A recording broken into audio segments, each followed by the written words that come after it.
I don't know when you're listening to this, but as I record this intro, it's Wednesday, June 3rd, 2020, and the world is reacting to disgusting racism and police brutality in the United States.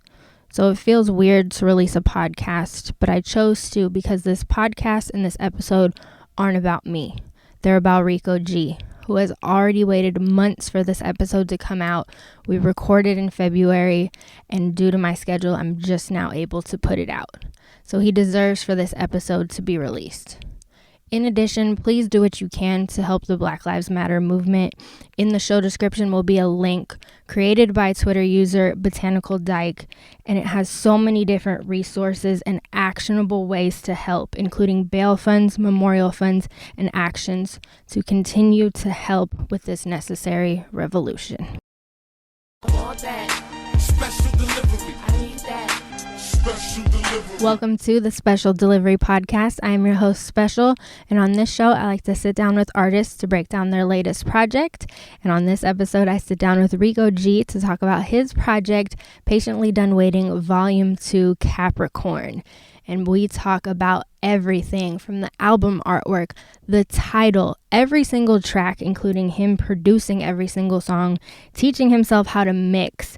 And really, we just get into a discussion about his sobriety journey and him really unpacking his afraid purpose versus his real purpose and so much more. So let's get into it. I am Rico G, aka fucking Panduce Poppy, aka fucking Mr. Patiently Done Waiting, aka Rico De La Noche, aka the Vibe Enthusiast, aka I'm not gonna say my real name, but yeah, that's me. Rico is here. Actually, let me do it properly. Rico G is here. How you Rico doing? G, it's okay. You could just say Rico. We on that Like, level. we know each we other. On that level. You don't gotta say my full name, but if you don't know me, call me Rico G. Boom. Straight up. I was actually gonna ask. We have known each other for a while, but sometimes I see your name as an acronym. It is an acronym. What does it that's a stand problem. for? Yeah, so I realized that made my internet search optimization a little bit low. But I also don't give a fuck anymore. I used to care so much about that, but it's like, you're gonna find me if you're meant to find me. If you want to find me, you know what I mean? We find what we're looking for in life. But RICO is Real is Currently Overlooked. I made that name in 2009, 2010. I always felt like some of the realest shit in life was some of the least valued. One of the best examples of that is teachers make less than entertainers. Mental health workers make less than fucking, we could just say entertainers, like teachers and mental health workers, the people who keep the world educated and keep the world sane, make less than fucking sports players, CEOs. You know what I mean? And it's like, none of them would be anything without an education or mental health. Exactly. But the people who do that work, you know what I mean, are the least valued. And then some of the rappers with the best content don't get the looks that some of the rappers with the best beats or the best hooks do. So I always looked like Real is Currently Overlooked is sort of a thing. I made it 10 years ago. Yeah. But Real is Currently Overlooked, I always knew it would stand true. You know what I mean? As far as currently, it was current then, it's fucking current now. And I just wanted to have a name like that. That's a message. And the G is just my last name.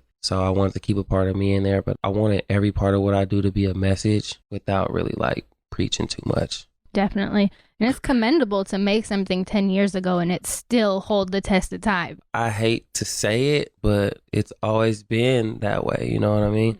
And it's up to those real things to stay true, because just because people don't value that much doesn't mean you're not valuable. True. So we're going to talk all about Patiently Done Waiting, Volume 2, Capricorn. But before that, we need to talk about the fact that that was just one of 3 projects that you dropped last year. Just bang, bang, bang, hitting them over the head. It started in June with the first Patiently Done Waiting. Then you released the Say Less beat tape in August. And then we got Volume 2 in December. Yeah. I did a little bit of reading and I read about what kind of propelled you into creating so much and using your voice and making sure that you were getting stuff done. And it spans from everything from literally being patiently done waiting. Tired of waiting for people to help and do whatever. Tired of it. But also in another light, losing your father, and before losing him, watching him lose his voice. And so that propelling you to really want to use your voice and just create as much as possible. So kind of walk us through what last year was for you and how important that was. To me, last year was really embracing who the fuck I am. It's like our ego to be like, I know myself. I'm doing my thing. You know, people say, I'm doing my thing. Like, what's your thing? You know what I mean? So last year was just embracing reality. One, like patiently done waiting. The concept really comes from I was always waiting for that moment where my life would be the same. And it's never going to be the same. It's just different now. And so it was embracing that, like, okay, so now it's different. What do I do with it? How do I navigate this new life? How do I create a life that doesn't really require me to look back at the old times as like the better times? You know what I mean? We're always like, man, those were the good times. Back then it was good. You know what I mean? It's like, how do I make now good? How do I make the future good? And so last year was a part of sort of just really starting that process. It's not something that's going to happen. It's not a process that started and ended last year. But it was the process of embracing that. Like a lot of shit's not going to be the same. A lot of like relationships, situations, the vibe. I mean, I'm moving into a different part of life. So the level of responsibility is not going to be the same. Everything's different. And looking for things to be the same as everything is changing really sort of sets you back in a huge way. So in a huge way, I was setting myself back. It was like I was looking for something that was not on its way. And last year was just embracing that it wasn't on its way. So like now it's time to create those new better times, those new memories, those new things that in 10 years I'll look back at as the good times, but I will also still be creating new better times. Then the whole voice thing, like my dad had a super powerful voice. My dad like was super soft spoken, but when he raised his voice, everyone fucking listened. You know what I mean? To see him like not be able to use his voice and to see him like, I'll just speak on it a little bit. There was some issues with family. My grandfather died a year before my dad. And then there was some issues with family. There were literally like arguments and disagreements because my dad took care of the most business. So my fucking grandfather left everything to my dad. And that's just the way it was. And I was old enough to like not be confused as to why. There are people in my family who didn't take care of their fucking business, which is why my grandfather, who always was on top of his shit, who always took care of his business for the most part, left a lot of what was left to be left to my dad. So in the process of like figuring that out, people who disagree with what my grandfather left to my dad. So then as he was disagreeing, I watched him not be able to argue. I watched him not be able to have a voice like he normally had. That was one of those moments where it didn't really register then, but like I just remembered it and it sat there. And it's just like, use it while you can, say everything while you can. And the fucked up part about it is you can say everything you have to say, like while you still can. Doesn't mean everyone's gonna fucking listen. Like it just doesn't. But it was one of those things where like it made me realize that I had a lot to say that I wasn't saying. I had a lot of feelings that I wasn't expressing, and no one was really stopping me other than myself. So it was really time to like say what the fuck I felt. I released Patiently Done Waiting 1 on June 12th. June 12th was my dad's death date. So since then, I said, this is going to be a release date for me every year. And like, it's fucked up, but like, I never really got to it until like last year, which was 10 years later. I actually was able to get to that release date, and I'm going to have it this year, and I'm going to have it next year, and I'm going to make sure I have it because that's the whole patiently done waiting part. It's hard to get that to mean something to some engineer who doesn't know what the fuck it means. Yes. But to me, it was like, yo, this is a very important date. I have to have music ready on that date. And like, even right now, I have music ready for that date already. It's fucking February, you know what I mean? That's what was a part of it. But really watching him not be able to express himself the way he wanted to after being one of the most expressive people I've ever known, at some point, it hurt me. And then in the other way, it really inspired me to just use what you got while you got it. You know what I mean? So his death date is like my like rapper birthday. I have this tattoo. And it's my logo, and on the bottom it has 6/12 because 6/12, June 12th, that's the day he died. I took everything that was something to be sad about, everything that was something to be down about, and channeled that into something to fucking be up about and move forward with versus let it hold you back. And it's up to you what you do with your feelings, you know what I mean? And so I decided to like keep it lit with him versus just be held down by him. Oh my goodness. Literally just the exact definition of channeling your energy in so many ways. Being inspired and using that date to be, like you said, your rapper birthday. All of those things are so important, but also taking in all the things that he stood for and using his voice and using your voice and even using that energy of it happens almost every time somebody passes away. People disagree and it gets ugly, and even using that energy to be like, oh, well, I'm not going to sit here and do nothing. Like, I'm going to say it. There's a lot of excuses to do nothing. There's a lot of excuses to lay down and sort of let life unfold before you versus like keeping control and taking an accountability for how life goes. And I've seen it, like a lot of people never recover from the death of a parent, grandparent, close friend. A lot of people never come back from that. And it's like, he always told me, don't fucking sit around crying and shit when I die, you know what I mean? And he really prepared me for that moment my whole life. And so I feel like now it's sad he doesn't get to see it, but it's also gives me a good feeling knowing that I didn't sit down and cry in those times. I mean, like I cried, I had my moments, but I didn't sit down and let it define me. And it could have, I could have, you know what I mean? And it would have, in some people's eyes, it would have been a valid excuse. But to me, it was, instead of an excuse, it was a reason to do the opposite of that. It was a reason to keep it lit. Is super commendable because we see it all the time. People constantly just let that be an excuse to do nothing, and it's just very hard to wrap your mind around. But another important thing you said was that you did cry and you did go through all your emotions, which is very important. So we got to put that out there for people. Don't just run away from it and channel it that way. Like, you have to feel those feelings. And after you get to your questions, I've been doing this little sobriety thing that really helped me, like fucking, it didn't help me start the process, but it really helped me. And I don't think it's a process that'll ever be truly finished. But it helped me like really, really get some real clarity around like everything I was doing, because like I had some really unhealthy habits. I don't think smoking is an unhealthy habit. I highly promote smoking weed. Fucking smoke weed. It has way less side effects than anything anyone's going to prescribe to you. But being sober helped me be clear-minded and really understand a lot more about what I was doing, why I was doing it, how I was doing it. So we could get to your questions and I'll get to that at the end, since it's the most recent part of the process. No, we definitely got to talk about that. But we will talk about Patiently Done Waiting, Volume 2. We got to start with the title.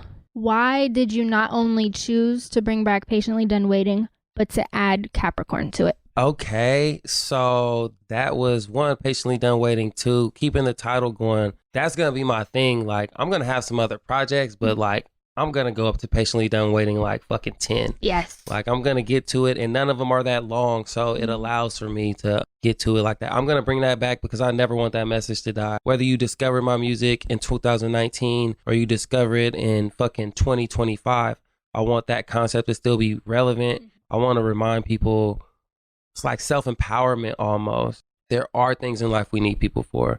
We can't do everything on our own. And we got to work in groups. We got to work in teams. We got to be team players. But there's also this whole separate amount and category of shit you could do for yourself. You know what I mean? And there's a lot. And once you get into it, there's a lot more you could do for yourself than you realize. So Patiently Done Waiting, I want everyone to know, like, someone right now is waiting for someone to help them with something that they could do for themselves. And I've been that person. And instead of being like, everybody catted off on me, so I quit making music, you know what I mean? Fuck that shit. Like, nobody was fucking with me. Like, instead of that, like, let Patiently Done Waiting be the reason. No one was fucking with me, so I went and did every fucking thing myself. And now I'm here where I am, somewhere I wouldn't have been had I continued to wait for people. I'm never going to stop that. I'm going to get the t-shirts made. It's going to be a fucking thing. It's a movement. It's a movement, and it relates to far much more than rap music. It's a life. It's a mantra. You know what I mean? So I kept that going because I wanted people to be self-empowered, and I wanted men, women, boys, girls, old people, young people, handicapped people, disabled people. I wanted everyone to know there's a certain amount that you can do and that ultimately you're accountable for. No one's accountable for helping your dreams unfold. The Capricorn part of that was, there was this person I was talking to, and she would always talk that zodiac shit. And so she got me into it. We don't talk no more. She fucking pushed me away. But that zodiac shit was a part of, like I said, like, we think we know ourselves. We think we're doing our thing. I never believed in the Capricorn stuff because they say stuff about a Capricorn. They say we're really materialistic. I never wanted to admit I was materialistic, but I'm materialistic as fuck. I want to be filthy rich.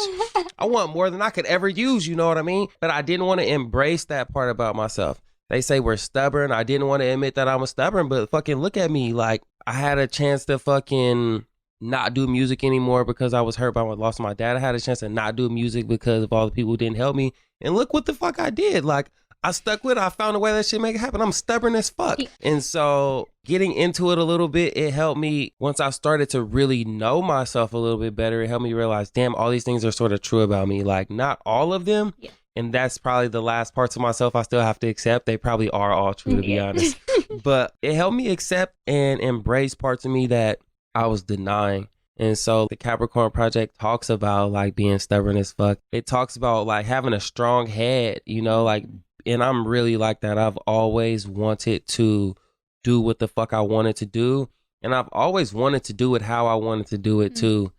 And it was really about embracing that instead of pushing it away in order to like be more appealing to someone, or like, really a lot of it was about fitting into the work world and then being appealing to certain types of women who like just weren't for me, as it turns out, you know what I mean? Because if you can't be yourself with someone, then they're not the one for you. I was like trying to be something I wasn't because I thought I was supposed to fuck with certain people and do certain things. And that's that stubborn part about it too. It's like, I'm going to take this and make it work, whether or not it's even working at all. You know what I mean? So there's that stubborn, and that's where the stubborn is like not a good thing. But once you realize you're like committed to something, yeah, I'm stubborn. Nothing's going to stop me from doing this. I embrace that. And then like the horns, you know what I mean? Like I'm like a fucking, like I go crazy like that in a way where it's like when I'm going for something, I really want that shit. And the Capricorn project was just to add a different layer. It was to allow people to get to know me without knowing me. Like sometimes we hear artists rap and we know stuff about them, but we don't really know them. Like you could listen to that project and actually get to know me. You could listen to Patiently Done Waiting 1 and 2 and honestly like really get to know me. It's not just rhyming. It's not just fucking bars. It's not just beats and hooks and lyrics and cadence. That's actual info. Like you could get to know me through that shit. Like you could have never met me. You could listen to that and you could come to a fucking introduction to me. Like a woman could listen to those and come to a first date with me and kind of have some insight on who the fuck I actually am. Yeah. So building on Patiently Done Waiting 1, the Capricorn was really made to allow people to know me. And then, because I feel like as an artist, the more you know about a person, the more you are willing to embrace them. And really like it could get you more support if someone knows what they're genuinely supporting, because there's a lot of rappers, there's a lot of songs, there's a lot of projects. What makes this one unique, it's actually me and no one else is me. And that's what makes it unique. That's what makes the last two unique. No one else could say that. No one else could do that. Only I could do that because it's me. And it's the parts of me that you can't know unless you know me personally. The Capricorn project was really just a build on actually allowing people to know me through my music. At the same time, like making it dope, making it fun, making it light. Because I feel like Patiently Done Waiting 1 was like heavy. It was like feelings. Those are real feelings and emotions. And everyone's not always in the mood to listen to emotions and feelings. But some people are, and there's a day and a time for it. But this one was really just a vibe out to. Like I work out to this project more than any of the music I've ever made, ever. You know what I mean? Like I've worked out to this project for 3 hours straight. I've listened to single songs on this project for 3 hours straight and just like vibe, because it's enough of getting to know me, but it's also just more of a chill vibe, just vibe out type of music. I love how you mentioned getting to know you, because there's layers to that too, because not only are you getting to know yourself by embracing these qualities, I also think that by you giving out information and bearing your soul and really being honest with yourself, not only, as you mentioned, are people more easily supportive of that, but it becomes relatable. Like you said, it's you and it's you making it and there's no other you, but the human story translates to so many different people in so many different ways. So when people hear your music, they're like, oh, I can relate to that. And I think that's the connection that music is supposed to have. Yeah, it wasn't easy, but it was worth it. And it's more enjoyable music for me. It's like not telling any single side of the story, it's giving like the whole side. And the next one is gonna be fucking I have 2 projects right now. There's this Leftover Love project I've been working on, and it's like the next one's gonna really be the sides to those relationships and that type. So like telling the whole story. I'm not just making myself the good guy. I'm the bad guy sometimes too. I get it. Really telling the whole story. We, of course, have to talk about the album art. Absolutely gorgeous. You talked about the horns and you were able to incorporate the horns, and it's just dark. It's only you. It's very inviting while also kind of creating a mystique. It's just done very well. What was the idea behind it? The idea was like simple, really embracing myself. So a lot of what we are is what we wear, which is why I went shirtless. It wasn't just to like try to be fucking sexy. There was deeper than that. Who are you with nothing on? And it was like, I'm about to like really begin the process of like showing all, telling all. And like the shirt, no shirt was really about just like not being judged by your clothes, but being like really judged within. And then also the horns were just to represent the goat, Capricorn, the zodiac sign itself. And so shout out Shutter Bros. Really made that fucking happen. Ah, shit was clean. Yes. We shot at like 7 a.m, got it, and he got me like right in, right out. I was just telling him to make me the GOAT. And I love, that's another one of those things where it started on a piece of paper. It started off where I was just going to have that picture with sort of some like hand drawn like horns coming out. And he actually took that shit to the next level where it was like the horns will be yours. You know what I mean? So I give him a lot of credit on that shit because I had the idea and I had the concept and he took it a little bit further. And then when I saw that, I was like, yes, this is it. That cover art was just supposed to really like embrace that zodiac sign, embrace like showing all, telling all, and embrace like really being okay with what's underneath, you know what I mean? Because a lot of people aren't, and apparently at some points I wasn't, you know what I mean? So it's just continuing that process of like having nothing to hide and really letting that shit out. I commend you did that after just saying that you're materialistic. So to be able to be like, okay, we're taking the shirt off, nothing to distract you here. I'm not showing my materialism. It's stripped down, literally. Right. There's a lot of stuff we hide behind name brands and swag. And it's like, man, who are you when none of that shit's on? I want everybody to know I'm fucking exactly the same person. Whether I went shopping at fucking Ross or at Gucci, I'm the same person. And I feel like a lot of people can't say that for themselves. And I don't want to say that to say like, I'm better than you because I could be the same person in a Ross fit or a Gucci fit, but I say it to say like you can be too. Yeah. Just embrace yourself. None of it's to shit on anyone. None of it's to make me better, to make me bigger, to look down on people. It's all to be like, bro, I'm a normalized person doing this shit. You can be too if you choose to be, if you want to be, if you embrace it. On top of that, you've done the work. That stuff doesn't come naturally to a lot of people. And so actually taking the time to do the work and dive deep into who you are and how you feel and what that means to you, I think is so important. So I think it's not only a representation of empowering people to do it themselves, but also the reflection of you actually doing that work. Right. Speaking of doing the work, we got to talk about how you recorded this yourself, of course, wrote all the music, then produced it all, engineered it as far as mixing and mastering it, like really did everything yourself. We kind of hinted on it earlier, just talking about like, of course, patiently done waiting for people. But what was that process like as far as the workload and really taking your time with it? It was really fun. Yay! Crazy enough, it was fun. It was a lot of hard work. It was a lot of back and forth between the fucking house and the car to test it on the radio and the car. It was a lot of learning, a lot of fucking back and forth between the session to YouTube. Like, how do I do this? Yep. It was a lot of time. It was a lot of choosing to do it over all of the other fun shit I could have been doing in life. And that's the hardest part about it. And I will like talk about the fact that there's this point.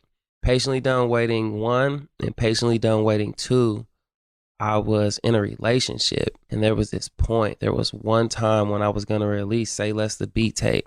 The girl who I was talking to at the time, I fucked with her. I ain't got nothing negative to say about her.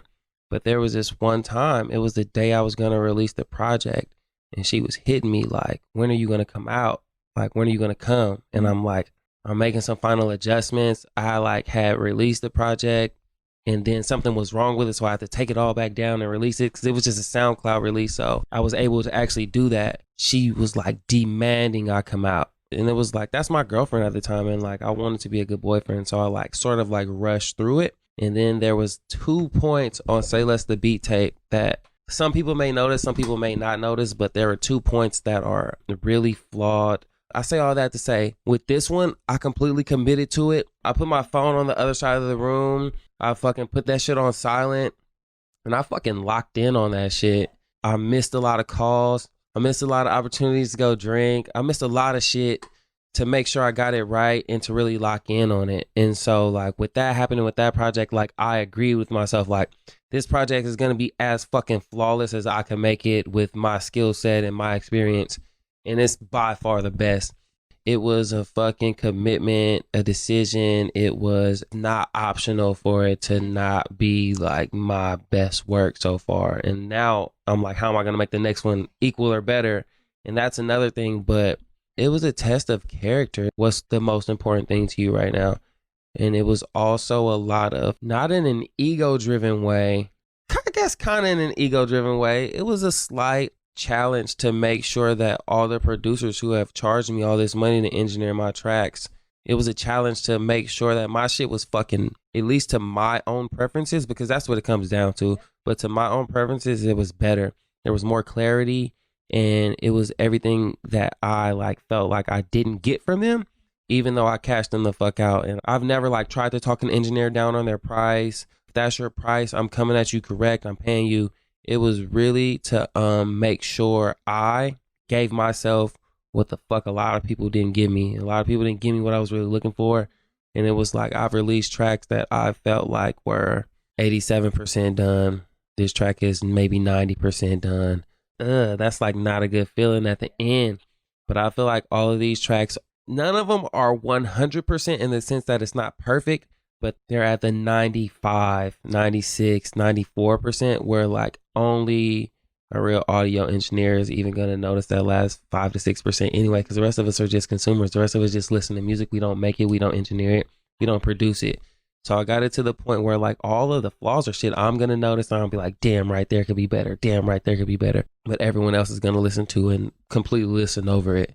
And I got it to that point. And I got it to the point where like there was this other girl I was talking to where I played some music for her one day and I fuck with her because she was super honest. She was like, I hear the beat a lot more than your vocals, you know what I mean? And so I wanted to make sure like that was not the case. She heard this project and she told me like everything is really clear. Like I could hear it really clearly. So that process was taxing, demanding, and exhausting, but it was really rewarding.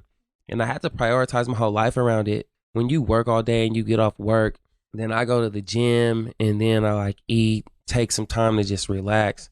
Like sometimes at the end of the day is not the best when you're not as like fresh because all of the mixing and stuff is really like, you're making this much of a difference. And it's like, fuck, it's hard to recognize and really do that when you're not fresh. So a lot of times I like switched up my whole life for this project. I hate going to sleep early. I hate feeling like I didn't accomplish anything. So like a lot of times when I get off work and get done with the gym, I force myself to do something, but I realized this was the shit I was not going to force. So I started this process of like going to sleep early so that I could wake up before work and give myself like at my peak energy and freshness. Yes. I wasn't just approaching, rolling out the bed doing it either. I would wake up, give myself time to wake up and then give myself like a couple hours to do this shit before I went to work, which was like really the first time I had ever done that. I don't really like to switch up my routine. I like to do it how I do it. And I like to stay up late, but I woke up early for this shit just to make sure I was giving my best self to it. Because at the end of the day, you're more drained than you really know. Sometimes we are so driven that we're more drained than we want to admit we are. But for this shit, I really made sure I gave like my best self to it. And it was as good as it could be. It was a lot, but I'm proud of it. It's like hands down my proudest body of work so far. I think personally, just because I can relate, I love when people actually take the time to talk about the fact that having a 9 to 5 and also doing anything creative on the side is such a balancing act, and it can be super taxing. And it's like there's people out there who want to shy away from it and be like, oh no, I don't work a regular job, and you know what I mean, have their own ego driven things around it. But for you to say like, no, I had to completely change my schedule to do this because these are the things that are important to me. I think that the whole time you were talking, I was like, but he's proud of it, and then at the end you're like, but this is what I'm most proud of. And it's like, bingo. It feels good to give myself something to be proud of. You appreciate some things you do and you recognize the value in some things you do, but just flat out proud is not always the feeling. There are a lot of good feelings that come from the things we do, but like proud, I don't say that much. I feel like I should say it more, but it's just in the spirit of being honest, like, and I'm not just moved by everything I do, but like that, I'm really proud of that shit, super proud of it, and I listen to it all the time, and I'm like, yeah, it was worth it. It was fucking worth it. Yeah. Now we're gonna go track by track. Starts out with TheMadZodiakFreak. When I saw his album cover, I was like, who the fuck does he think he is? A Capricorn sun, Leo moon, Taurus rising. I said, okay, no shirt. That shit is Photoshop. He don't even be working out like that. Center of attention, whether they want to be or not. Like, okay, horns trying to be like deep, peace, my brother. Nah, hell nah. He not even that deep. You never know what they're thinking, even if you ask them. I heard he's still. Whose voice do we hear? I don't know if I should say her name, but you don't have to say her name. No, I'll say her name because she absolutely deserves credit. Her name is Shakira Scott. She's like a yoga instructor. And she is also, she was also in the article. Yeah, I was like, I remember reading about her in the article. Okay, yeah, she's also one of the actresses in Hella Single. And she really introduced me to a lot of the zodiac signs. Like, I met her in like 2015 when I was out fucking rapping on the streets and with the box and the microphone. And so, like, we've been cool ever since then. I always respected her because she does her own thing. Like, she's a yoga instructor.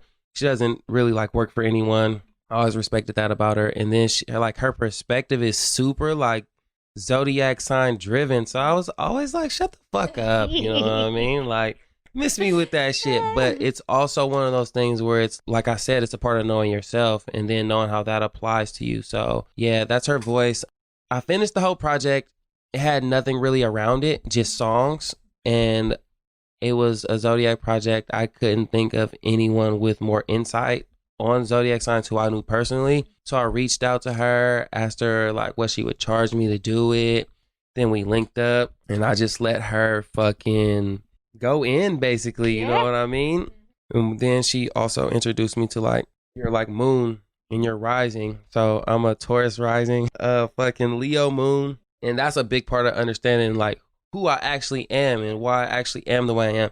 I didn't know any of that shit. So she taught me a lot about that shit. And then she also has a personal relationship with Capricorns in her own life. So it allowed her to really, really like go in. Oh, I love that so much. Yeah, my next question was going to be like, did you tell her to say, or like, you know what I mean? Because sometimes when you have those little parts, sometimes you just let people go. Sometimes you give them the script. So like to know that you just let her go and she did her thing. Yes. Yeah, I let her go. I wanted to give her direction, but it was one of those things she knew more about than I know about. And like, how do I give somebody direction on something they know more about than I do? I'm big on that. Like, if you know something, like if you're better at something than I am, if you know more than I know, fucking lead the way. I'll follow. You know what I mean? So yeah, she just went in. She killed it. And the like you said, before her, the project was just a group of songs, but the way that you had her kind of flow in and out of the songs and just made it so thorough, and just this character that she played and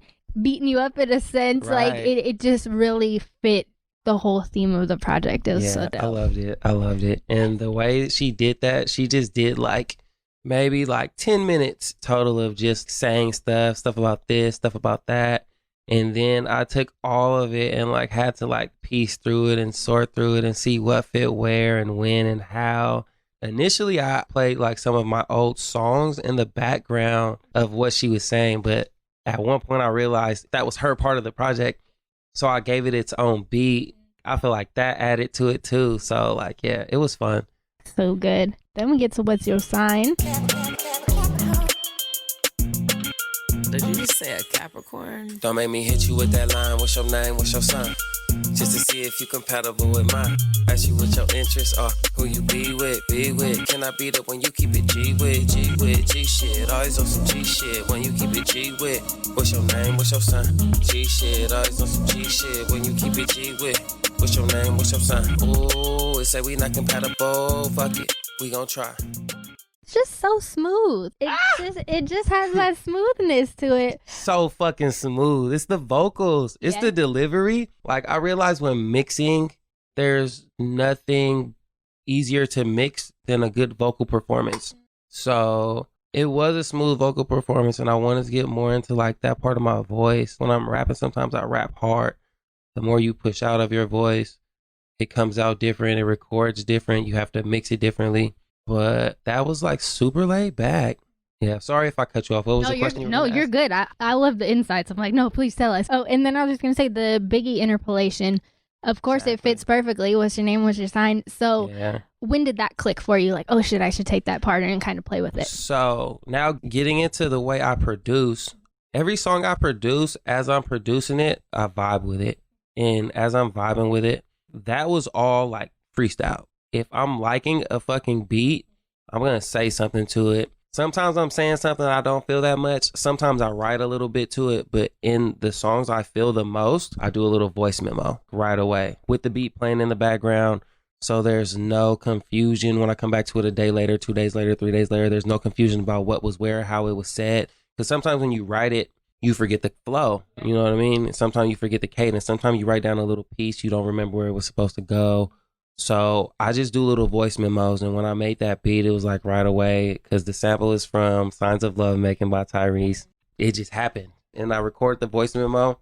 I know the whole hook is freestyle. Yeah, not the whole verse though. Parts of the verse are still freestyle though. It just happens when you're in a natural flow. That's what fucking happens when you turn your phone off for a little while, to be honest. Like, I just put my phone on Do Not Disturb. I love the people in my life, you know what I mean? Most of the time if people call me, I'm going to answer. Or at least not answer and text back. I do that shit a lot. Don't fucking hate me for it. Having time to just vibe the fuck out for real is really what allowed that to be possible. Just feeling it. I love that. Just like really feeling it, yeah. Nothing on this project was forced. And I feel like there have been times when like I had beats and I was like, man, I like this beat. I don't know what to say to it though. I'm going to like maybe like write without the beat. I'm going to like think hella hard on what to put on the beat. All of these songs fucking feel themselves as I made them. A lot of the songs were written and even recorded before the beats were complete. I was freestyling and I'm like, bro, I need to fucking record this. So shout out Beeges, because Beeges' house is where I record. And then like bring the files back to my house and mix them and then put them with that beat. And then of course then for me, it makes more sense where the beat will go up, where the beat will go down, where it will switch from kicks to 808s and this and that. But a lot of this song, when I recorded the song, it was just a loop of the hi-hats, the fucking, I can't think if it's the clap or a snare, but the clap or the snare, and the little guitar sample from Signs of Love Making. That's all it was. It didn't have any kicks. It didn't have any 808s. It didn't have a lot. It was just like bare. And I just went and recorded, and I knew like, I need to lay this shit down. You know what I mean? And that feeling also comes over you too when you know like, I make a lot of music. There's something special about this one. Like, let's make this one happen. Let's not put it off. Let's just make it happen. That process is so interesting. I don't think I've ever heard anybody do that before, but it does make sense. Like, I'm going to give myself this small portion of it, do the vocals, and then add all the different things to it. I think that's super, super interesting. Then we get to track 3, How to Dance.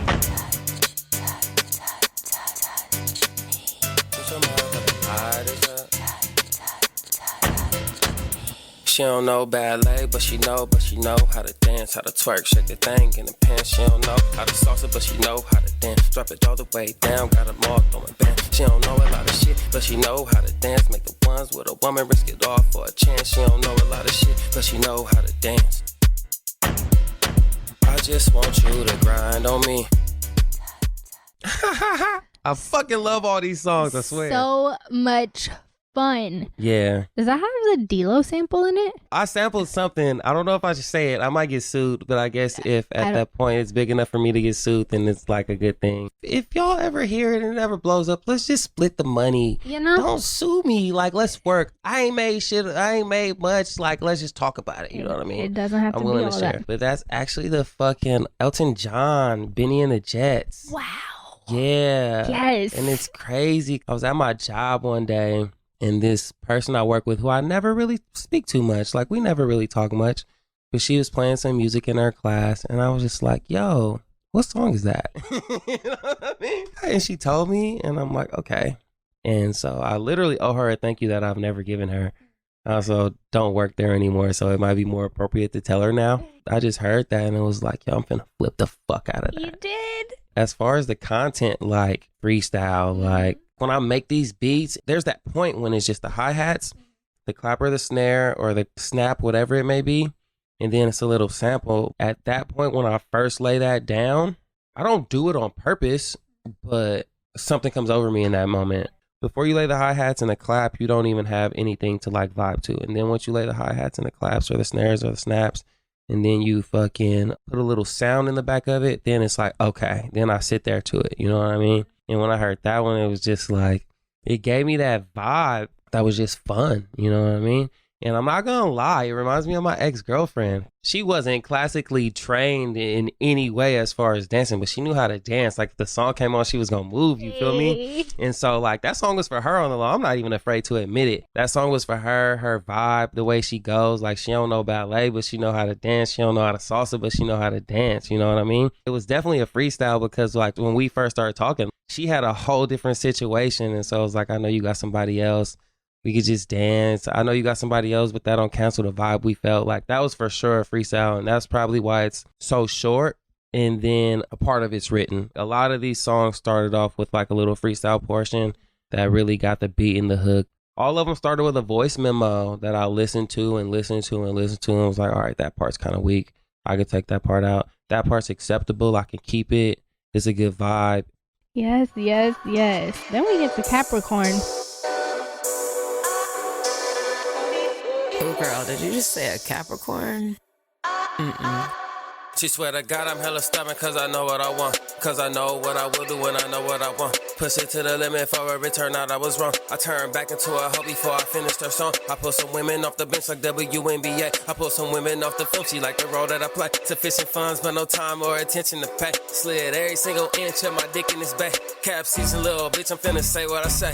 Cause somebody finna hate on that shit either way. At what point did you realize that your name fit in the word Capricorn? There is no Capricorn without Rico. Breakthrough moment.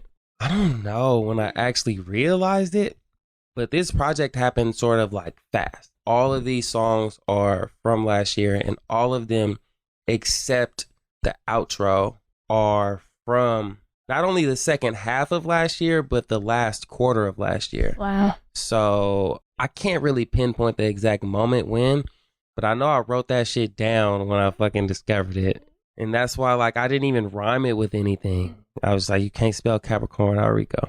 It was one of those, in the process of embracing yourself, you have those little things that confirm that you are who you are. And that was one of those things I was like, you're really a fucking Capricorn. And you're really all of those things. If not most of those things, you're really all of those things. And please stop trying to act like you're not. That's who I am. Had you already named the project that, or it was before you named the project that? I think that really solidified that I was going to call the project Capricorn. This might be one of the things where the line existed before the beat or the lyrics. Like that one line. And like I didn't know what to rhyme it with. So I didn't rhyme it with anything. Like fuck it. Like it's just a statement. But I think the way this one went, it was like that line. Then I made a beat and felt like this might be a good beat to put it on. So the process isn't the same every time. There's divinity in that, though. I like that. None of it's forced, but it all fell into place. And that's the best. It's like trying to force things is fucking exhausting. And honestly, sometimes not worth it. You know what I mean? You talk about being proud of yourself and being proud of the music that you're making. It's like most of the time when you force things, you don't feel very great afterwards. And then I have to mention, I hope I don't get sued. I might get sued one day. You won't. That's, ooh, baby, baby.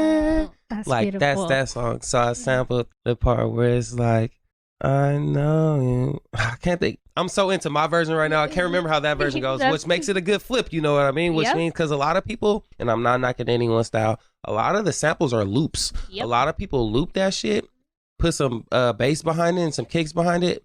I'm not completely opposed to it. There's a time and a place for it, but I completely flipped that part.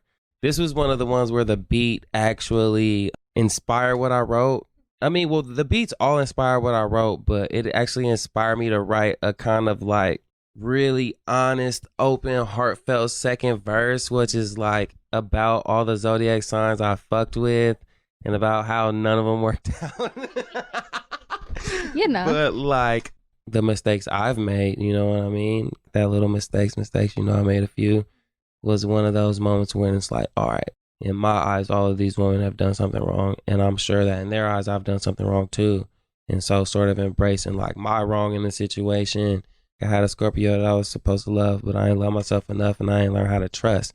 So like there was somebody who really fucked with me and things don't work out. And I wish it was different, but I like now that it is what it just is what it is. But like in that moment, like I do wish I could have been better for her because she was like really, really fucking with me. I was in a lot of my own ways like damaged and fucking not really even ready to embrace what someone was offering me. So like that's how the verse started. And then I had a Taurus and a Leo who ain't know what they want. Fucked around and ain't love me till I already cut. That's that patiently done waiting part where it's like fucking y'all both had the fucking chance. I was fully there for y'all. And it started with the Scorpio when it's like I fucked up. So I tried to go back and it didn't work. So it's like, instead of like focusing on going back, I'm going to move forward with things I learned from that. You know what I mean? And then I moved forward and was ready. And there were some people who didn't embrace it. And then I had a Capricorn. Yeah, that was my first real love. But the space and the time, it just wasn't for us. And like you said, there's two sides to every story. Two sides. And I never want to be the guy in a room full of people who weren't there trying to make myself fucking right. Like, look, bro, like, she's somewhere over there. Like, I'm in a room full of fucking 5 to 10 people trying to get them all to understand how she was wrong. It's like, nah, bro, like, fuck that. I would rather have a conversation with that person than to have a conversation with a bunch of people who are probably just going to take my side on it. And that's what a lot of people are looking for. They're looking to have their side taken versus looking for the truth of the matter. And the truth of the matter is what really helps you like move forward as a better person and a more ready person. And like just getting people to take your side is what leads you to go into new relationships and do the same fucking things. So this is about that without it being as preachy as this this last couple minutes was. And also just the accountability is going to make a difference not only in yourself, but in how you deal with people. If you carry yourself with accountability, it makes such a difference. Absolutely. Absolutely. I take accountable for the fact that I wasn't perfect. The one thing I will say is I always had good intentions. And then I realized how important it is to actually manifest those intentions in reality versus just having them. Because like, if you're well-intentioned, but you don't get your actions to match that, it's almost the same as not being well-intentioned. You know what I mean? So I understand how to make sure that the point I'm trying to get across is what comes across. The feeling I'm trying to give is what I actually give. And it's like, it's all a learning process, but embracing the learning process is a part of learning. If you don't think there's anything to learn, you're not going to learn and you're not going to get better at shit. So yeah. Every single day. And I love, from a producer standpoint, you did two of my favorite things. The first one being taking a different line.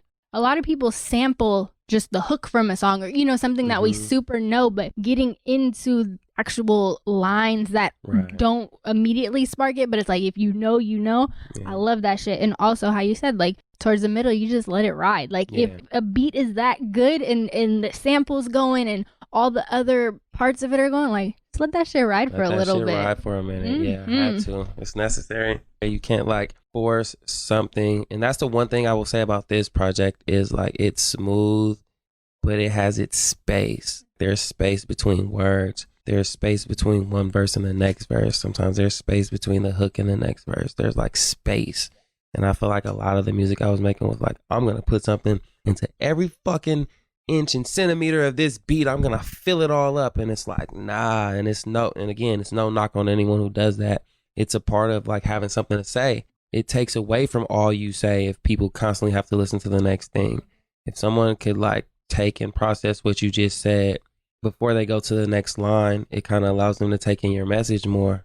Well, it also shows that you're comfortable and it makes that person comfortable. Because when you're constantly just pushing words at people, it's like, okay, not only do I get the sense that you're not comfortable with who you are, and it's the same thing just in life. Like when you sit down with people or you're in a room or whatever, there's always going to be that one person who can't have any silence. And it's like, shut the fuck up. You need to deal with yourself because you don't understand, like, silence is incredible. And leaving that space and being able to just sit with yourself and sit with other people is so incredibly powerful. So you're doing that for yourself, but you're also doing that for the listener to be comfortable, to kind of just be in the flow of it and let the music take them instead of pushing things on them and forcing them, like we've talked about. Yeah, that space is very important in music, but more importantly in life, to be able to like sit, chill, and like say what you have to say, but not always have to say something. Like always say what you have to say. Don't always have to say something. Yeah, you see it every day and people don't recognize it, but it's really important because sometimes the space is for people to take in what you're saying. And more importantly than that, I don't know which is more important, but equally as important or more importantly, the space is to have some time to fucking listen to what someone else is saying too.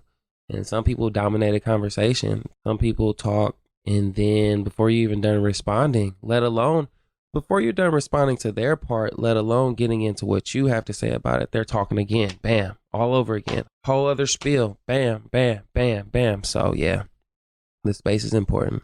Very important. Truly. Then we get to L Speak. You don't know when it hit.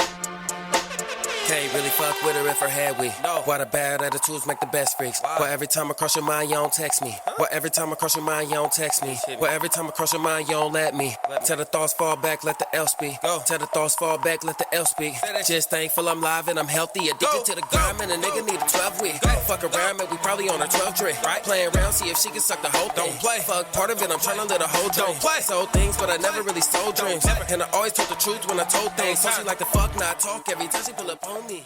I'm just gonna be completely honest. Go. I interpret the title as you talked about taking a couple L's. So is that what the title is? Is you're letting the L's speak, or does it mean something else? When you say L, what do you mean? Like blunts? No, I was thinking like losses. Losses, yeah. But I like both. To be completely honest, I wrote this song on acid. Nice. And I made the beat on acid. Yes. No, I love experiences. That's an experience. Yeah, it was one of those moments where it was before I went to Paris. So it's like October. We had broken up in October, like early October. Actually, I'm happy to say I'm out of touch with the dates that it all transpired, which means I'm successfully moving on from it. Yes. But it was sometime between October and November, and it was one of those times where, like, I never liked to take drugs without a woman. I always, like, if I was doing shrooms, if I was doing Molly, if I was doing any drugs other than weed, like, it was only in the presence of a woman. So this was one of those times I just did acid with my boys, just chilling, you know what I mean? There's no, because I honestly associate a lot of drugs with sexual experiences. So that was one of those moments where it's like, bro, I'm just chilling with my boys. I'm on acid, you know what I mean? And so we were chilling out. When I'm on drugs, I eat hella fruit, little basic shit. And I'm finding like ways to like not need a woman in those times. It was really important to me. That was a part of my growth process.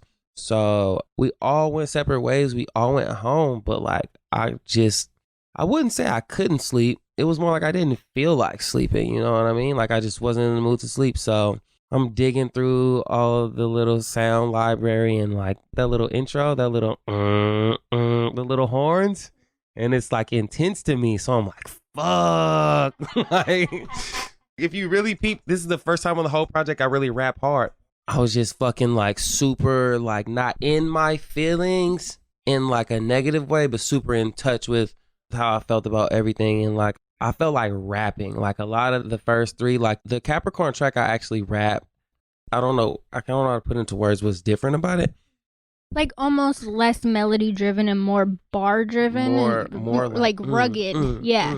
It's like more intense. It's more energetic. And I will say this is the song I work out to the most. I can work out to all of them, but I've like gone fucking crazy in the gym to this song. I've like done extra laps on the treadmill, extra reps. I've done like been juiced, done like some of the most weight I've ever done in my life to this fucking song because it's like intense. So I feel like I didn't want to leave that part of who I am out of this project completely because the rest of it's super smooth, super like laid back, vibey. But I was like, nah, fucking hit him in the head one time. Yes. Just once. Don't. And then after this, it's super smooth again, but I had to do it once. And so, yeah, I made this song fucking on acid and like let the L speak is the LSD. Because I also realized that when I was on acid, I was like, calling acid sounds a little intense. But when you say LSD, it's like, oh, I'm on LSD. You know what I mean? It sounds better than fucking acid. Acid is like, burn through something. Like that's what I think when I think acid. I think acid's gonna burn through something. When the LSD is a little smoother. So I was like, tell the thoughts fall back, let the L speak. Let your mind on drugs make a song. Say whatever comes out, mean it, and let it come out. And this is another one of those ones where I had a voice memo for it that night. Like I made the beat. It was in a voice memo for me to like come back to. And I ended up not changing anything. I like wrote a part of it. I think this one was more writing than freestyle, honestly. But can't really fuck with her if her head weak. Why the bad attitudes make the best freaks. Why every time I cross your mind, you don't text me. That was for sure freestyle.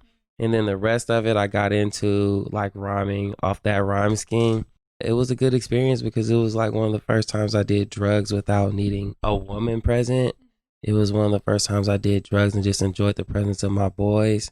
And it was one of the first time like I really did drugs and was like, yo, I'm gonna like be creative instead of sedated. Yeah, these are my thoughts on drugs. They sound kind of dope. I'm gonna fuck with it. That's so cool. And then, I have to ask, whose voice is that at the end? That's my voice. Really? I'm going crazy. Oh my goodness. But yeah, I play with my voice like that. So the concept behind that, before I had Shakira do the voiceovers, I was gonna have the interludes be this old, his name was going to be Zodiac Zed. And I was going to have him like give me advice on women between tracks. Like, what's her name? What's her sign? And it was like, you don't know a sign. How you going to fuck with it if you don't know a sign? You know what I mean? I'm like really embracing all the ways in which I could be creative.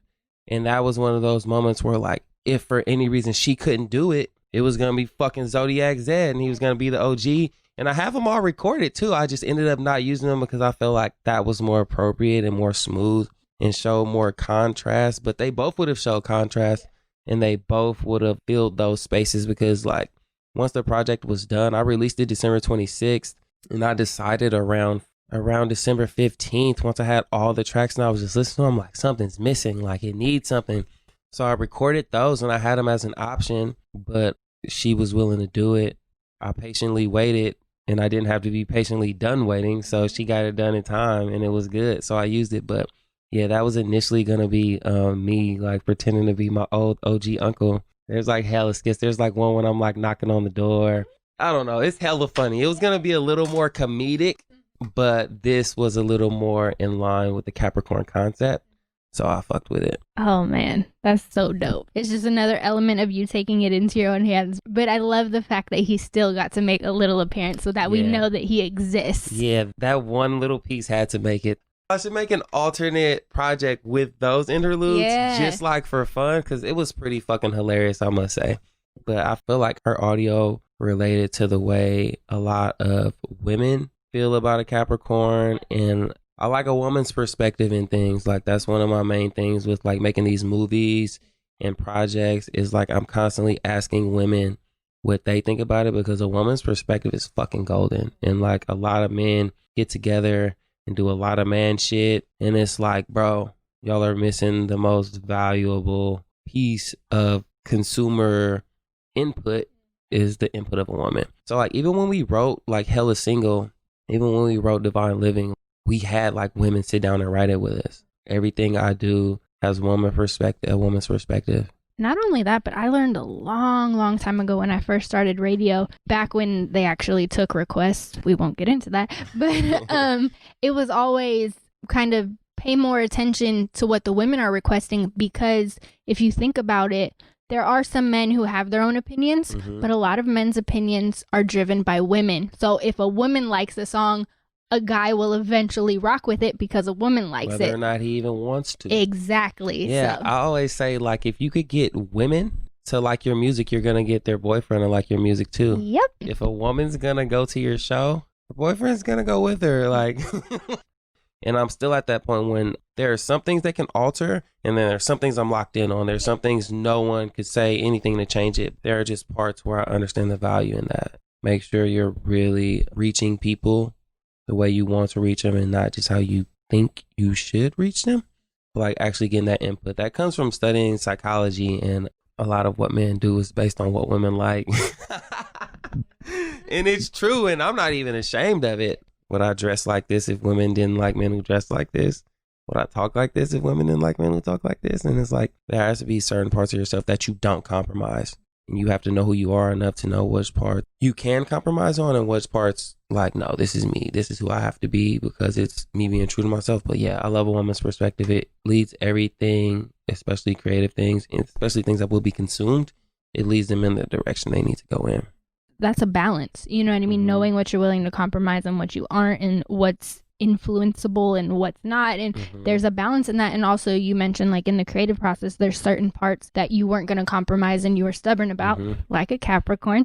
But that's important too, because you can almost get consumed by what people are interested in and just spend so much time trying to figure out what people want that you never actually do anything. So having those boundaries anchored to you of saying, okay, but this is what I actually want to make, and this is a part that I'm not willing to give up, while still taking in those influences and what people want, I think creates a very important balance. Definitely. You can also get so caught up in what people want that you lose yourself in that process. And some people in the process, and I guess maybe at some points I have lost myself. At some points I feel like I've never been out of touch with what I wanted, but at a lot of points I haven't honored what I truly wanted. Being in touch with what you want as well as honoring what you want is important, but getting input and like you said, keeping that balance is super important.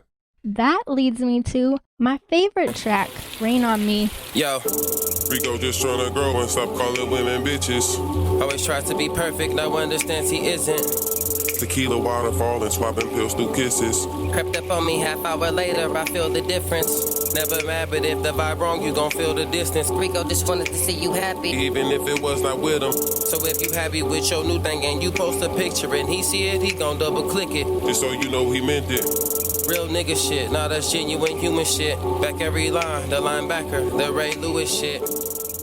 And even just tying in how you used your voice at the end of L Speak and modified it. You did that a lot in Rainonme, and I just love it because it adds another layer of not only the music, but kind of yourself. What was that like playing with that throughout that song?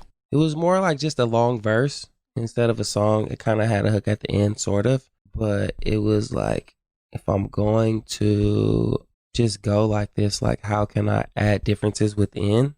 And then once I started making the differences in my voice, it was just a vibe. It was just a feel. It wasn't very, very intentional at first, because it's like, Rico just want to grow and stop calling women bitches. Always tries to be perfect, now understands he isn't. Kind of speaking in third person a little bit. Like, Rico just wanted to see you happy. Like, when I change my voice, when I say that, it's sort of like just giving it the impression that all parts of me, like, wanted to see people happy, you know what I mean? And there's that part, but more particularly, the voice was just to add variation in my voice, and also taking advantage of that, like, laid back, like, smooth flow. It, like, really allowed for it to be altered in a way that didn't interfere with the message at all. There was not much profound thought behind it, to be honest. It was just sort of, if I'm not going to change the song with a hook, if I'm not going to change the song with differences in the beat, how can I still change the song and have it not just be monotonous throughout? So that's really what that was about, just really adding variation within something that didn't have much variation, because it was really just a straight through verse. That definitely was a voice memo. That was definitely the first song finished on this project. The other songs were from the last quarter of the year. This was still from the second half. This was because I talk about being in Cancun, so it was like maybe something I did around summer or spring. So I just wanted to add some variation in a song that was really like a straight through verse, you know? But I think that there's something to say about that too, to where something can be very striking, but at the same time, if you put so much power and thought into other things around the project and within the project, not everything has to be like this crazy, deep, wild thought. Like, it's still super striking to me, but it doesn't have to have this wild backstory. You just wanted some variation. So that's what you did, but it comes off so much bigger than it is, and that's a good thing. Yeah, I enjoyed it, though. I enjoyed playing with my voice. I just feel like it gives you sort of that here perspective, where it's just like the same thing, and it's almost like not all the same person. Like the same person's not saying it all. It gives that type of vibe. Once I got into it a little bit, I was just going to do it once. And the funny part about it is, I actually, now that I think about it, I did it once because there was something I said. I had a one take all the way through. And then there was just one part of it. I didn't like the way I said it. I didn't like the way it came out. So I took one of the other takes and I edited that part in. It sounded a little bit different, but once I altered it, it made it okay. So then it kind of led me to alter a few other parts. And then I kind of just got into altering parts of it, and it turned out to be fun. That was like covering up an anomaly in the mix, and then also getting more into my software, you know, like getting more into Ableton and like what I can do and where I could do it. So like it was a learning process because like I started that in 2017, and I would say I really found my flow, my go-to formula to make a beat sometime in the middle of 2018. But this beat is before I found that flow. Oh, wow. This beat is like one of the oldest beats that I rap to. This beat is from like really early on, like still discovering the process. So it's funny that in like writing a flow to a really old beat and mixing a flow to a really old beat, I discovered this new process that could like push the whole sound forward in a way. Like those first 3 songs, I feel like are really smooth and have nice hooks, but I didn't want to get away from the fact that I really love to rap. But I do love to make songs too, full hook, bridge, verse, formulaic type of songs. I love that too. It gives people something to hold on to and a predictable aspect of it that people will be more likely to repeat. But yeah, this song was really probably the oldest beat, because if you really listen to it, it doesn't have the 1/8 hi-hats really all the way through. Like if you hear, I have one more song that I'm going to release on one of my next projects that come from that old time, that time before I really even found my flow, but I was still finding stuff that inspired me to write. So yeah, the voice changing came from an anomaly in the mix, just finding a way to make it work. Our mistakes lead to beautiful discoveries, you know what I mean? And I call that creative necessity. And it's one of the most beautiful things that we have as creatives. Not only is it not giving up when something weird happens and we want it a certain way, it's really like, okay, I can play with this and find a way to make it work while also teaching myself. And I just love how that song is just a culmination of parts of you. Like you just described, it's an older beat, but it's also you really wanting to rap, but at the same time, it's you figuring out a new way to do something to cover up something that you didn't like about it. It's just such a culmination of you, and it comes off so well, and it's probably why it's my favorite. Yeah, I love it. I don't know if I have a favorite on that project. It's really hard to say. I think that project really is me in the sense that all of those songs are my favorite on a certain day. Like when it's early morning, like ride to work, I want to listen to Rainonme. Like, and then when it's maybe in the gym, I want to listen to fucking Else Beat. And then when it's Saturday afternoon, vibing out, it's sunny out, I want to listen to either What's Your Name, What's Your Sign, or fucking either like the Capricorn, What's Your Sign, or How to Dance. Like all really give me like a chill ass vibe, super chill. Those 3 are very Saturday. It's Saturday for sure. Yeah. And then of course, Patiently Done Waiting Volume 2 Capricorn is out now. Go stream it, listen to it, get into these crazy just concepts that we've broken down. Anything else you want to tell the people about this project? Just know that you're getting my real self, which was my point, and just enjoy it. It's made for the people, from me, for me, but it's also for the people. It's for the different parts of me that exist within all the different people in the world, because we all got those parts. We all got the in our feelings parts.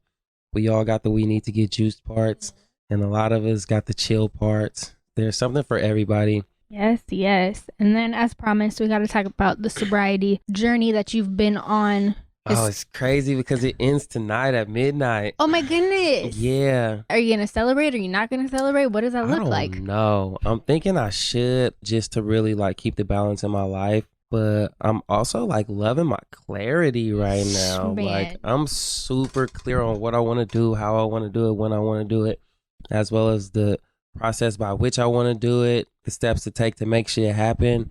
And I also feel like this was one of those first times, because like we talked about my dad dying. We talked about how I never really allowed it to like stop me. I didn't develop any really, really bad habits, but a lot of things I was doing was subconsciously trying to recreate my life before my dad died.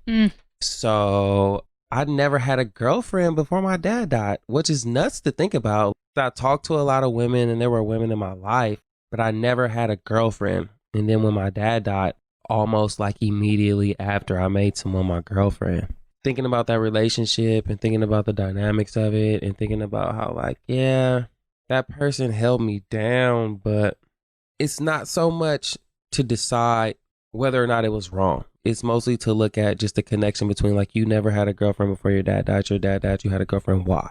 It's just to ask those questions like, why? What was that about? And it was like, I really like clung to women and weed. I like never really got too much into getting drunk all the time, because I know that's a real that's dangerous, like flat out dangerous. I would cling to women and weed, and I would cling to like having someone to lean on, and I would cling to things that push the thoughts that were hardest to face, the things that pushed them away, just pushing everything. But those are the things I needed to like embrace, and like maybe 10 years later was the best time to do it. Maybe 1 month later, 1 year later, 2 years later wasn't the time to do it. I can't say, but I will say this time allowed me to be okay with being alone. I always wanted to be like my dad, and it made me okay with not being like my dad. My dad was a great person, but like we're all meant to be who we are. We're all blessed with something. Part of taking advantage of that blessing is embracing who you are, or you can't truly take advantage of what you've been given. So like my dad worked in education. So for the longest time, I thought I was supposed to work in education. My dad changed lives. I thought I was supposed to change lives. My dad did all these things, and it's not anything wrong with what he did. You know what I mean? But that's like who he was. And this process allowed me to really understand like who I am. I'm the guy who fucking changes his voice and, does that. I'm the guy who raps. I'm the guy who produces. I'm the guy who acts. I'm the guy who like writes scripts. And like trying to be like my dad takes away from my ability to successfully do all those things that I've been blessed with. It's like I love my dad, and he helped raise me and be who I need to be, but he also like helped raise me to be who I am, not for me to go be someone else, even him, you know what I mean? So this process really helped me through that, and like not being high and having to face those thoughts is just like, I cried. Like one time I just cried, and it was like fucking fuck, because I never cry. My dad died 10 years ago. I can say for sure, like I could remember every time I cried about it very vividly, because there was that few times. There was like a handful. There was like one like a week after he died. There was like one in New York when I was listening to fucking Smile by Kirk Franklin, because that song makes me cry. Like it makes me think of my dad. Then there was one a few years ago when I was coming from church with my mom, and it was the song, never would have made it, that gospel song. And then there was this year, and that's 10 years, and that's like 4 to 5 times, and I can remember them all really clearly. And that's because I always get fucking high, and I'm always like not really fully in my thoughts, you know what I mean? Like I push certain thoughts away, and then I just learned that when you push one thought away, you're pushing other thoughts away too. And you don't necessarily mean to, but like when you're putting yourself in a mind state to push thoughts away, sometimes you push away some other things you need to embrace. So there's a lot of things like I would get high to like not stress about certain things, but say the truth, I needed to sit in those moments and stress about those things, and then come up with solutions to those things to not have to stress about them and moving forward. Being like completely sober, like no drugs, no weed, no alcohol, it really forced me to embrace all the thoughts I have been pushing away. And it gave me real clarity on what I need to do to be who I need to be to really be happy. I personally love it. I love weed though. I told my boy, and he asked me, will I smoke the same? Will I smoke less? Will I ever smoke again? And I was like, I'm for sure going to smoke again. I'm for sure going to drink again. I'm for sure going to do drugs again. But it'll never be for the wrong reasons. It'll never be because I'm trying to get away from something I'm not embracing. It'll never be to escape anything. And I think that's the biggest takeaway from it. And it's crazy because I started off with 21 days and 21 days blew past. All of this stuff happened in the last 24 days. When Kobe Bryant died, I was like, I'm going to do 24 more days for Kobe Bryant. And that time is when all of the real shit started to hit. All of the real feelings started to hit. All of the like stress started to hit. But the first 21 days were easy, like super easy. They blew by. And then in these past 24 days, I've faced more than I've faced in the past 10 years. And really, ultimately, my whole life. I've faced more of those thoughts, and it's like, why do I feel like this? What is this really about? Where does this really stem from? Because it's like smoking weed is like cutting a weed, but you know, like weeds have roots. Like you got to like get down there and like really pull the weed out, or that shit's going to keep growing. And I feel like I've gotten to the root of a lot of things. I was fucking with women I shouldn't fuck with because I thought I was at an age when I should have a successful family and relationship by now. But that's just not who I am. You know what I mean? And so I embrace that there's nothing wrong with me. There's nothing wrong. I feel like the universe, God, whatever you believe in, I feel like somebody's pulling strings and pulling these women out of my life because they're like, bro, you're on this path. Like, this is going to stop you from being who you need to be right now. This is going to stop you from writing movies. This is going to stop you from writing songs. This is going to stop you from being able to stay up all night and then still wake up early in the morning to mix a fucking song because like you're still learning to mix. And I feel like life is like constantly taking things out of my life that served my afraid purpose, not my real purpose. And then the other question was, who are you when you're not making decisions out of habit and decisions out of fear? Who am I really? Like, I'm a risk taker, but I've been playing it safe for years. And it's like, I've been a risk taker. I've been willing to lose it all, but I haven't been risking it all. And it's because like my life wasn't about me. I've been making my life about other people, other things.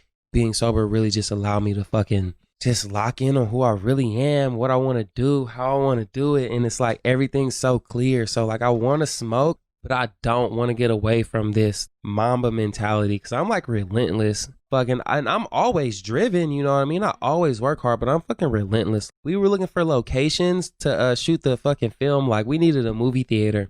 We needed a bar scene. We needed there were 3 big ones that were really like out there as far as like something we can't just ask to use someone's house for. And like we needed the movie theater, and I was asking everyone like, bro, what are we gonna do about this movie theater? What are we gonna do? What are we gonna do? And I was like, fuck it. I just like popped up at this theater, bro. I was driving. I was going to see my friend in Berkeley. You know, right there on Shattuck, there's like a movie theater. There's like 2 or 3 movie theaters like right there. I went to one and I was like, what's up? We're trying to do this movie. We need a theater. This is what we're going to do. This is our budget. We don't really got no budget. We need you to fuck with us. You know what I mean? And they're like, I don't know. I'm really just the manager here, but I'll give you the 1-800 number. So I'm like, all right, I'm not going to let that stop me. So I went to the other one across the street. Gave them the same pitch, like, this is what we're doing. We make short films. We're trying to like bring Hollywood to the Bay. We're trying to not have actors need to move to Hollywood to have a successful acting career, blah, blah, blah. I'm giving them the whole spiel, just going in like when I don't smoke weed. I'm controlling it a little bit more now, like 45 days in. But when I was first not high or drunk, I was like, blah, blah, blah, blah, blah, blah, blah, like going so fucking hard. So this is like less than a week into it. And I'm going fucking ham on this dude. And he's just standing there. Like I could tell he's just waiting for me to be done talking. But I didn't fucking stop talking. I wasn't done yet. And then a lady who I wasn't even talking to her. She was, I don't know why she was there, but the universe put her there in that moment. And she heard me talking to him. And she was like, well, if this doesn't work out here, take my number. I went to 2 theaters, but I got 3 contacts.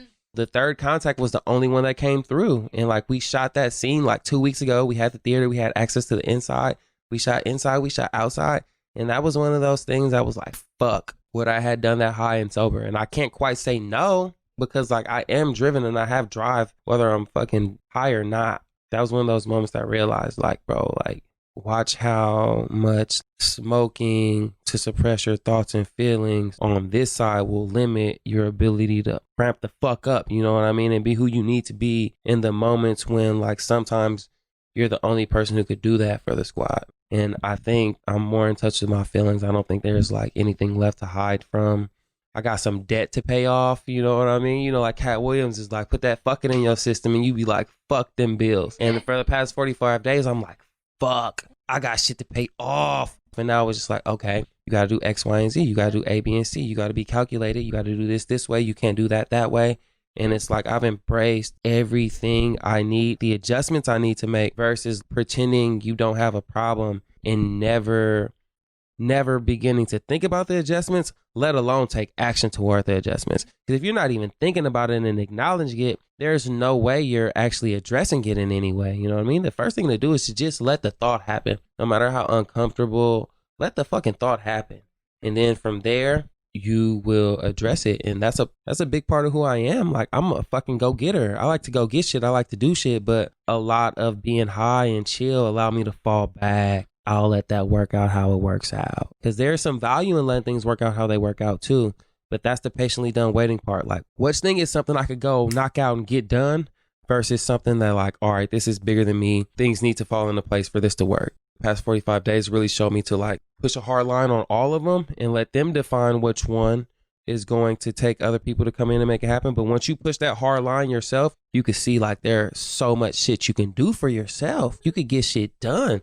There's a lot of shit you could get done. So like, I'm really looking at it like, I want to smoke again. I want to drink again. I want to do drugs again, but I got to be more mindful of it. I probably got to do it less, and I got to be more mindful of my goals. And it's not good for everybody, but stress is good for me. That feeling like you need to do something now, not later, now.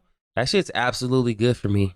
I love it. And then when you're a grown ass man, you don't got nobody telling you what to do. People will unknowingly sit there and let you fucking waste your life away and ruin your life and not become who you're supposed to be, because it's ultimately not their job to help you be who you're supposed to be. It's fucking your job. So that's what I learned. And that was my takeaway. It's like really, really relieving almost to know that like, yeah, there are all these things. They're scary. It's real life. Real life is fucking hitting, but at the same time, like, I'm capable. And that's really what I discovered. Like, there wasn't a problem I had that I couldn't see a solution to. I see the solutions. It's just going to take time and planning and execution. But there's nothing like on my list of issues that I don't see a solution to. And that was beautiful because all of the time I was avoiding it. Really, I was avoiding discovering the solution to it. I see real value in going towards your problems and towards your stress. And it probably, like I said, it helps that I study psychology and understand like mental processes on like a profound level. Because like psychology isn't one of those things that it's hit or miss whether or not you get paid a lot off of it. It just depends what route you take it. But I always found value in it because it applied to me and it made me a better me, and I can learn. And I feel like this was the first time I really took all that shit in one. I haven't been sober since fucking I started smoking. Like, to be completely honest, like I started smoking and never stopped. I could count how many times I quit smoking. Mostly it was because I was sick, or there were a few days where I just happened to not smoke, and it was a big deal. Like, I didn't smoke for a day. You know what I mean? Like, I can remember I was like, man, I feel like, and I would always have that, damn, I feel really good. I didn't smoke for a day, but I would go right back to it. Because like when life gets heavy, like we need something to lighten it up for us. But now, like, I want to feel how heavy it is. And when you feel how heavy it is, it forces you to like push a little bit harder. When you're pretending it's light and it's really heavy, it's really like pushing you down further, and you're creating, like, you're pushing yourself deeper into something you don't want to be in. I like how heavy it is. I fucking love the stress. I love embracing those fucking thoughts, the negative, the difficult, the scary thoughts. And it's like, man, I'm gonna smoke again, but I gotta be more mindful of like my goals and my checklist and like planning and execution. And I can't let it take me too far off in a direction I don't want to go in. And I think like I really addressed all the things that were most scary to me in this time. That's the testimony right there. That's, man. It's fucking a lot. There's so much beauty in that, though, especially you basically exhibited the fact that if you work with yourself, the universe will work with you, especially with that example of finding that theater. It's like you were working with yourself, you were doing the work, you were really putting yourself in a place to where the universe wanted to work for you. And there's so much power in that. But also, for me personally, I don't drink or smoke. When you were saying that first part about really embracing your feelings and your problems and all that stuff, I immediately clicked with that because I had tweeted maybe a couple months ago, I think it was around the holidays, and it was like, for the people out there who do drink and smoke, just keep in mind that the people who don't have to actually deal with everything. That shit can get very heavy, and it becomes this thing to where it's like, damn, why am I the only one dealing with all of this while everybody else has a way out? That's a whole side tangent, but I think that that's such an important part about sobriety that I don't really even talk about sobriety that much because it's such a different experience that people just aren't, and it's no knock to them, they're just not ready for. So True. So to hear that you had that same experience that I've had, to where you're taking all of this in and you're dealing with everything, whether it's within yourself or within other people, the problems, the stress, all of that. I think that was such an important part of what you said, because it's so real. Yeah, that's the most important part of it. Sometimes you don't even realize you're even going through anything. And so to really like be able to put yourself in a place where your mind can like let you know like, yeah, you are going through something, then figure out what you're going through. Because sometimes we know we're going through something, we don't know what it is. Then we figure out we're going through it and we don't know how to get through it. And so like, yeah, I had a like super extended like mourning process. That's ultimately what I attributed to. I smoked a lot in high school because I was one of the only black kids at my school, so it was a little uncomfortable. But like past that, my college years were fun. Everything else was fun. Like between high school and my last job, there's like over 10 years in there where it was like it wasn't really necessary for me in any place that I was physically, but mentally I was in a place where it was necessary. It started off because physically I didn't like where I was. Mentally I was okay. Physically I was uncomfortable. And then the past 3 years, really the job I was doing, I was really like mentally and physically uncomfortable, which is why it got heavier and heavier. Quitting that job in December, that was the first time I felt like I didn't need to get high to like go through my day. Because before I was like, man, I need to get high to be here. Because I'm thinking things I can't say. I'm feeling things I can't say. And I need to suppress that, or like I'm not going to have a steady source of income. And I was like, I'll do what I need to do with it. But once I stopped that job, it really opened up my eyes to like, let's do it. Let's embrace it all. Like there's nothing left to like fucking escape from. This time this year, my life is going to be different. I was like, for my birthday, I'm going to give myself a new life. And my birthday is December 26th. And my last day at that job was December 20th. I like successfully did that part. And I wasn't 100% sure why I wanted to do it, but I knew I needed to do it. That's the part where it's like my mind is so powerful, like even suppressing all those thoughts, like there's a part of me that's still that strong inside, like, yo, this is what you need to do. Like there's always a voice in my head saying what the fuck I need to do, even when I don't want to hear it. Really understanding what you're going through, embracing what you're going through, and getting through it, getting through that process, because it's not going to get through itself. It's not just going to go away. Whether you address it today, tomorrow, whether you put it off for 20 years, 30 years, it's still going to be there, and it's going to manifest in a lot of different ways, a lot of ways you don't even understand, but it's going to show itself. Those weeds are going to grow until you get to the root, dig that motherfucker all the way up, dig a little bit underneath to fuck up the root, make sure there's nothing left, and then boom, only then can you begin to like plant something else there without it being like choked out by the weeds, because weeds grow wild. You got to get to it, and I feel like I really got to it. And I feel like I want to find ways to really continue to get to it, and also find ways to stay a step ahead of myself. Man, oh man, in the least corny way possible. Congratulations. Not the sobriety part, but the results of it. All those results, those are big things to get to. And like we've said before, some people don't ever get there. So for you to get there, to make the conscious decision to get there and to really do it yourself and open up and give yourself this new life, there's so much that's commendable in that. So congratulations. Yeah, I appreciate it. Thank you so much. No problem. Anything else you want to tell the people? Just listen to my music. Look out for Our Time Films. We got 2 movies coming. We got Divine Living. We got Hella Single plus Hella Vegans already out. That was our first project. We got that to hold you over. Anyone who wants to be a part of it, reach out. Whether it's behind the scenes or on the camera, just fucking please, everyone. I don't know if it's going to be 45 days of sobriety, but like find a way to be who the fuck you actually are and like really question yourself, because a lot of people don't like to question themselves in the first place because we like to think we got it all figured out, but maybe not in front of people, but when you're all alone in the room, solo, maybe in the dark even, so you don't even gotta look yourself in the mirror. Just question if you are who you want to be. Question if you aren't. Question the things you need to do to get to who you want to be and where you want to be, and force yourself to be there and be patiently done waiting for anybody, even done waiting for your fucking self. You know what I mean?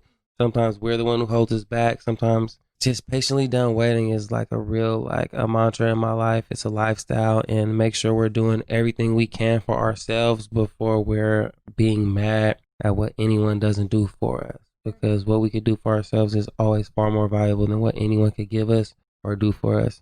Like, I need people to understand that, 'cause that's the thing that's going to make the world a better place. A lot of people think the world is robbing them. A lot of people think the world is unfair, which it is. It's unfair. It's a fucked up place in a lot of different ways. But make sure you aren't robbing yourself, and make sure you're not being unfair to yourself before you criticize the world for doing it. You have a much more valid point. If you're doing everything for you that you can, don't find yourself waiting for the wrong people. And make sure before you could know if you're waiting for the wrong people or not, make sure you know yourself, make sure you know who you are and know what the fuck you're capable of. We're all more powerful than we think. We just got to embrace it. We got to embrace our power, and we've all been given something. Maybe you've discovered it, maybe you haven't, but discover who the fuck you are and live in that, really live in that. That's really it. Thank you. Thank you. The inspiration, the insight, the honesty, the journey, just everything you just gave us right now. Thank you. Because that was a lot. That's not some everyday, shit. Like, this is literally your journey and your process that you gave to us. So thank you. No problem. You're so welcome. Thanks for having me. I appreciate it. Of course. Thanks for coming by. And thank you so much for checking out this episode. Once again, the link with the resources and actionable items for the Black Lives Matter movement made by Twitter user Botanical Dyke. That link is in the show description. If you enjoyed this episode, make sure to hit that follow or subscribe button on whatever you're listening on. As always, this episode is dedicated to Marlon. Do what you can to stop senseless acts of gun violence.